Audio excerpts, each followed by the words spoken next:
Hi all, I am Roshni Alex, Assistant Professor, Department of Electronics, MES College, Marampally. We will discuss the I2C registers in this video. 5 registers are associated with TWI or I2C. They are the bitrate register, control register, status register, address register, and data register. TWBR, it is the bitrate register. TWBR selects the division factor to control the clock frequency in master mode. The clock frequency is controlled by setting in the TWBR register and the prescaler bits in the status register, TWSR register. So this is the equation to find out the TWBR, that is SCL frequency equal to CPU clock frequency divided by 16 plus 2 into TWBR dot into 4 raised to TWPS. All this data, that is clock frequency and CPU clock frequency, will be given, and rearranging this equation we need to find out the value of TWBR. Then the value of TWPS are normally 0. The value of TWPS will be normally 0, 1, 2 or 3. I'll explain that in the next slide. So this is equation for finding out the value of TWBR. This is the TWI status register. Bits 3 to 7 shows the status of the TWI control and status bus. No further explanation is given in the textbook also. Then bits 0 and 1 gives are the prescaler bits. If those bits are 0, 0, then prescaler value is 1, 0, 1, 4, 1, 0, 16 and 1, 1, 64. In the previous slide, I told about the value of TWPS. We normally take it as 0, 1, 2 or 3. It is taken from this. If we select the 0, 0 bits, then that value will be 0. If it is 0, 1, then it will be 1, 1, 0, then the value of TWPS will be 2. If it is 1, 1, the value of TWPS will be 3. And now we have the TWI control register. Bit 7 is the interrupt. This bit is set by hardware when the TWI mode has finished its current job.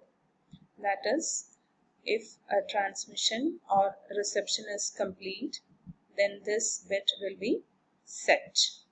And this is cleared by the software.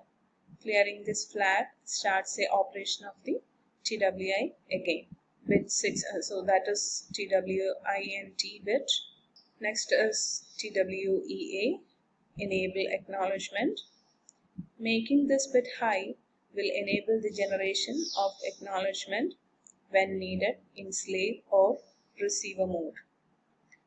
That is, if we enable this acknowledgement, an acknowledgement will be sent after receiving each data from a slave, or if we are in the slave mode, after each write from the master, we will send an acknowledgement during the 9th bit.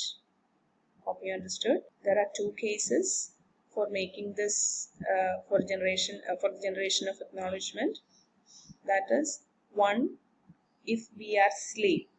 If we are slave, then the master will write or transmit data to the slave, and after the reception of each data byte during the 9th bit, we will send back an acknowledgement to the master.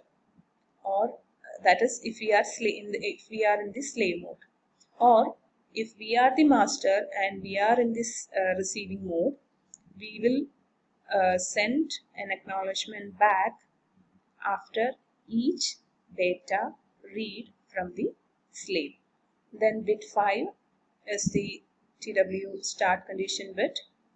If this bit is equal to 1, then the device will generate a start condition if the bus is free, or it waits for the bus to be free, then generates the start condition. Bit 4 TWSTO, that is the stop condition bit. If this bit equal to 1, it generates a stop condition after each data transmission, and it is cleared by the hardware when the stop condition is transmitted. Bit 3 is the write collision flag. It is equal to 1 when we attempt to access the TW data register when TWINT is low. That is, during a transmission, if we are transmitting or receiving, then during that time this TWINT will be low. After the completion of each transmission and reception, only this flag will be high. So if this bit is low, then we cannot write into the data register. If we try or attempt a write to that register, this flag will be set. This write collision flag will be set. After the TWINT is high, we can write a data to the data register. Then bit 2 is the TWI enable. If we making this bit equal to 1, it enables the TWI module or turns on the TWI. Bit 0 is the TWI interrupt enable. It is equal to 1. If it is equal to 1, it enables the interrupt if the global interrupt is enabled. The global interrupt is in the status register, that is the I bit, bit 7 of the status register. If that is enabled, and if this TWI is also enabled, then we will get an interrupt.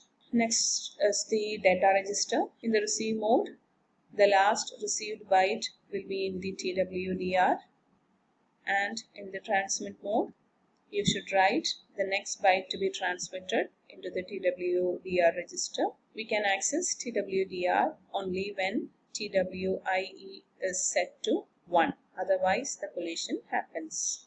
Then the TWI address register. We use the address register only when we act as slave. During that time, this register will contain the slave's address. The slave address, its own address.